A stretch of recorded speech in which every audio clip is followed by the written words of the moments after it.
before, after. A day in my life as a content creator kuno. What's up mga day? So welcome sa atong video. For today's video di ay mga day nagtaod ta aning wallpaper which is kani atong sticker wallpaper. So ayan na jud mo katingala kay medyo ngit-ngit atong video. Pasensyahan na akong video mga day. So gabi man gud nako ni gitaod mga day. So uban na lang ko ninyo sa akong daily life. What? So diri ang apart mga inday naglisod jud ko unsaon ako sukat ani diri adapit kay medyo guot siya dapit dara aday. Nag-overthink jud ko day kay unsaon ako paghandle ani diri ang dapita day. So madiskarte hinginahan man ta kuno day. So himuon na tong pamaagi. Well nagsukat ko dara ang mga day. So naabot akong bana mga day. So nakita jud ko niya nga naglisod-lisod na jud ko diri aday. Lisod-lisod. So by the way mga day, shout out ko sa akong bana mga day. Pag-follow na lang pud sa yang mga Facebook mga day kay vloggeris naman pud ni siya day. What?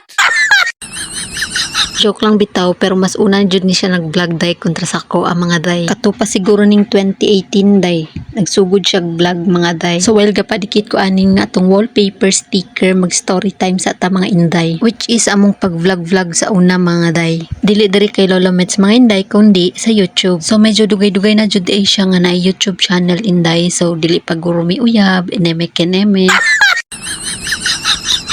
And then mga day, so nakabalo na lang jud mi 2018 day. So dito na nagsugod ang tanan nga pwede di makwartahan ang YouTube. I mean ga income. So first day wala jud mi nagtuo nga ga income jud ang YouTube mga day. Pero anak kong partner, i-try na to, malay day nimo. Dito na day nisugod na siya tan-og mga tutorial unsaon jud day. So nakita niya sa isa ka content creator nga mugin kag 1K subscribers and 4K watch time hour. So iya nang gi-check ang iyaha mga day. So yang subscribers na sa 20K ata to. Unya ang watch time mga day nilapas na jud siya 4K mga day. Ya digto na day nahatag nag-task si YouTube mga day. Same ra pud sa FB siguro mga day. And year 2019 day digto na nisugod ang pandemic. So wala pa jud mi ana na monetize mga day. 3 months ang nilabay mga day. Dito na nag-message sa amo si YouTube mga day. Na monetize na jud mi mga day. Yes mga day. Unya gi-check na mo mga day unsaon pagkuha sa kwarta or unsaon pag-claim kung tinuod ba or unsa ba. Lockdown to nga time mga day. So dito na jud day naglisod na jud mig samot day kay lockdown. So nangita jud way akong partner mga day para makuha jud niya day kung tinuod ba jud ni. So naglarga siya day pero kutob ra sa just gitry niya kay may Western Union man didto aday. So sa Western Union lang jud siya pwede makuha mga day. Ya diri sa mong lugar mga day wa may Western Union mga day. So dito jud na pwede makuha mga day. So ako ra pod i-share mga day nga nasa $800